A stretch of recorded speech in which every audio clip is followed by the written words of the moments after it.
for all your election information. Ladies and gentlemen, please welcome United States Congressman Kweisi Mfume to the show. Good morning, my brother.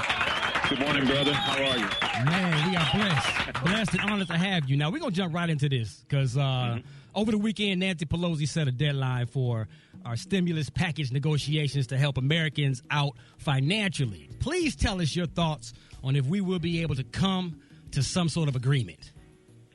Well, we passed a bill almost 2 months ago. It's been sitting on Mitch McConnell's desk because Senate Republicans didn't want to deal with it. They still don't want to deal with it. And now that the president realizes that he's slipping every day in the polls, he's urged them to reach a compromise. But, you know, he doesn't even tell Mitch McConnell what to do. So the question is, if they're ready, the deal will be cut. And if they're not, unfortunately, they will miss a huge opportunity.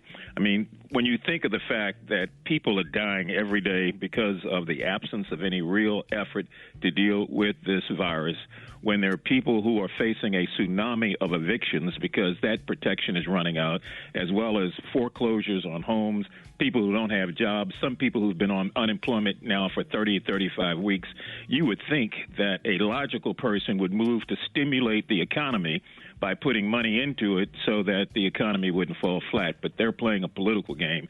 And I think Pelosi is absolutely correct by saying, look, you either, you know what, or get off the pot. You know what? And people, the COVID-19 numbers are surging around the country, and Trump is continuing to hold these packed rallies where people are not wearing masks or social distancing. What are your thoughts on how the president is handling COVID after being diagnosed with it? Well, I think that we have to say to the president real clear that your kind of leadership is not what we want or need in this country. And for us as African Americans, we have to understand and ask ourselves the question, because of Trump, are we going to vote for exercise, or are we going to really exercise our vote? I mean, our communities are facing economic, educational, social, and systemic lack of development. And people who do not vote have no line of credit with the people who are elected, and therefore pose no threat to those who act against us every day. So we have to take our message and make sure it is real clear this time. We can't play around because we can't go through another 4 more years of Donald Trump. Totally agree with that. Now, at a Trump rally over the weekend, Senator David Perdue allegedly, well, not even allegedly, he mispronounced Senator Kamala Harris's name repeatedly and threw in that whatever it is at the end. Now, Twitter has spoken out calling it backhanded racism. What were your thoughts on these comments? I think it's outright disrespect, and it's outright disrespect in this case of a black woman, which is how many in that other party, unfortunately, look at women, and particularly how they look at black women. And it was deliberate. He's worked with Kamala for 4 years. So you work with somebody side by side, and you don't know how to pronounce their name. No, that was deliberate. It was disrespectful, and we have an opportunity, those of us who have gotten angered by it, again, to send a real clear message about what we will not tolerate from here on out. And speaking of what we will not tolerate, if Biden wins the election just outright, we know he wins, do you think Trump will actually leave the White House peacefully? I don't know what Mr. Trump will do because I don't think he knows. And now that he's gotten some medication in him as a result of this COVID, he's acting irrational every day. But I can tell you one thing, Donald Trump will not steal the democracy that's in place for so many people, regardless of what side of the political aisle you're on or where you come from or anything else. This kind of foolishness has never taken place before, never. And I think we have an opportunity and an obligation to say that it won't happen again. So he may try. The question becomes whether or not the military supports him. I don't think so. Whether or not his party supports him, I don't think so, if that's the case. And you know we won't do anything except to find a way, and with everything we have, to fight back, push back, and not allow it to happen.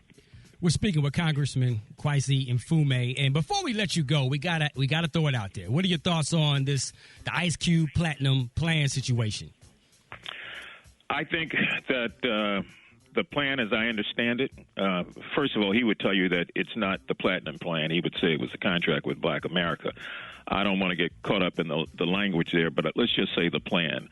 I think it was well-intentioned. I think it is multifaceted, but it would have been great to take that plan and to share it with Black America before sharing it with Donald Trump and the Republicans.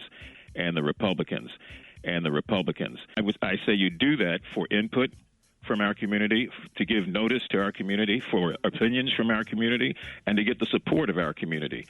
There are grassroots organizations, civil rights groups, the Divine Nine, black business organizations, black activists, think tanks, the New York Justice League, Until Freedom.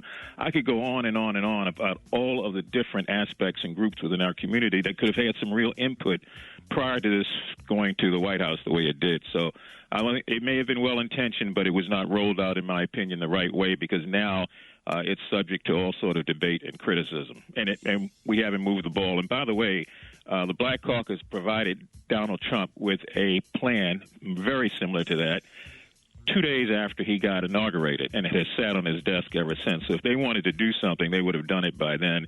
And I think they're trying to find a way to use anybody or anything they can to sort of give the impression that they have some legitimacy when, in fact, they don't.